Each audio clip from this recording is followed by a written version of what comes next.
Hi అండి, అందరికీ నమస్కారం. నేను ఈరోజు కొత్త రెసిపీతో మీ ముందుకు వచ్చానండి. టమాటా బిర్యానీ ఎలా చేయాలో చేసి చూపిస్తాను.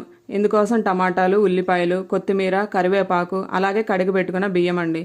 బియ్యంలో నేనైతే ఏం ఎసరు యాడ్ చేయట్లేదు. టమాటా ప్యూరీ నుంచి వచ్చిన ఎసరునే యాడ్ చేస్తాను. కొంచెం మసాలా దినుసులు, 2 స్పూన్ల అల్లం వెల్లుల్లి పేస్ట్, షాజీరా, జీలకర్ర, సోపు, అలాగే మసాలా దినుసులు. టమాటాలు ముందు భాగం కోసుకొని ఎన్ని టమాటాలు కావాలో అవి చూసుకొని అవి కుక్కర్లో ఎసురు పోసుకొని పెట్టుకోవాలండి. ఇందులో మనం ఎసురేం యాడ్ చేయట్లేదని చెప్పాను కదా, ఆ టమాటా ప్యూరీనే ఎసురుగా యాడ్ చేసుకుంటాం. 3 విజిల్స్ రావాలండి. 3 విజిల్స్ వచ్చిన తర్వాత కుక్కర్ని పక్కన పెట్టేసుకొని స్టవ్ మీద సన్నని ఫ్లేమ్లో 3 స్పూన్ల నూనె అయితే యాడ్ చేశానండి. ఇందులోనే మసాలా దినుసులు ముందుగా చెప్పాను కదండి, షాజీరా, జీలకర్ర, సోపు, మసాలా దినుసులు ఇవన్నీ యాడ్ చేసుకొని బాగా చక్కగా వేగాలి. ఈ సోపు, ఈ మసాలా దినుసులు అన్నీ యాడ్ చేయడం వల్ల డైజెషన్ అనేది సింపుల్గా ఈజీగా అయిపోతుందండి. మీకు నేను 2-3 గ్రీన్ కార్డమం యాడ్ చేశానండి. ఇంకొంచెం మీకు ఫ్లేవర్ కావాలి అనుకుంటే ఇంకో కార్డమం కూడా యాడ్ చేసుకోవచ్చు.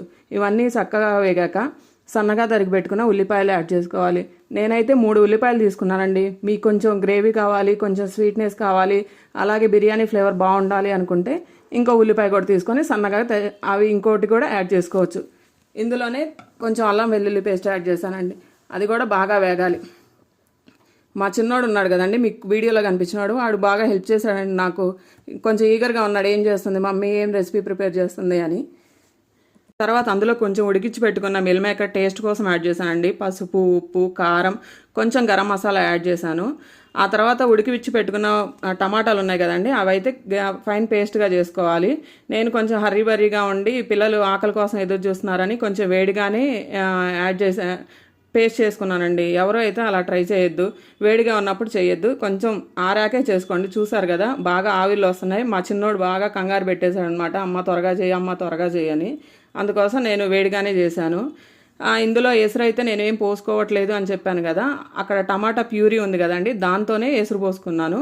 నేను 2 గ్లాసులు బియ్యం తీసుకున్నాను కాబట్టి 4 గ్లాసుల వాటర్ యాడ్ చేశాను. మీకు ఏదన్నా ఎసురు కొంచెం తక్కువైంది అనుకుంటేనే వాటర్ యాడ్ చేసుకోండి, లేకపోతే టమాటా ప్యూరీతోనే అడ్జస్ట్ చేసుకోండి. ఇవి టమాటా ప్యూరీ బాగా అది మిక్సిమం అనేది బాగా ఉడికింది అనుకున్న తర్వాత కొంచెం ఉప్పు, కారం అవన్నీ టేస్ట్ చూసుకోండి. మా ఇంట్లో పిల్లలు ఉన్నారు కాబట్టి నేను కొంచెం కారం అనేది తక్కువ యాడ్ చేశాను. ఆ తర్వాత మనం ముందుగా కడిగి పెట్టుకున్న బియ్యాన్ని యాడ్ చేశాను.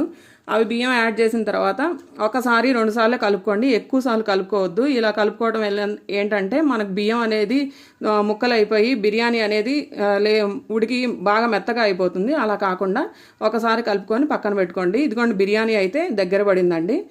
ఈ తర్వాత మనం సన్నగా తరిగి పక్కన పెట్టుకున్న కొత్తిమీర అవి ఉన్నాయి కదండి, ఆ మిశ్రమాన్ని కూడా దాని మీద యాడ్ చేసుకొని మూత పెట్టుకోండి. ఈ లోపల చక్కటి టమాటా బిర్యానీ అయితే రెడీ అయిపోయిందండి. ఇందుకోసం నేను గ్రేవీగా అయితే టమాటా పెరుగు రైతా అనేది తయారు చేశానండి. ఇందుకోసం చక్కని పెరుగుని బాగా ముందుగా చిలికి పెట్టుకోండి. మీకు దగ్గర లేకపోతే చేత్తో చేసుకోవచ్చు, లేకపోతే కవ్వంతో అయినా చిలుక్కోవచ్చు. అందులోనే సన్నగా తరిగిన ఉల్లిపాయలు, కొత్తిమీర, ఉప్పు ఇవన్నీ యాడ్ చేసి రైతానైతే ప్రిపేర్ చేశానండి. మా పిల్లలు పాపం బాగా ఈగర్గా వెయిట్ చేస్తున్నారు. సో టమాటా బిర్యానీ, పెరుగు రైతా ఈ కాంబినేషన్ అయితే సూపర్గా ఉంటుందండి. వాళ్ళు కూడా వెయిట్ చేస్తూ ఉన్నారు. మా చిన్నోడు టేస్ట్ చేశాడండి, సూపర్గా ఉందంట. మీరు కూడా ఒకసారి ట్రై చేసి చెప్పండి ఎలా ఉందో. Thank you.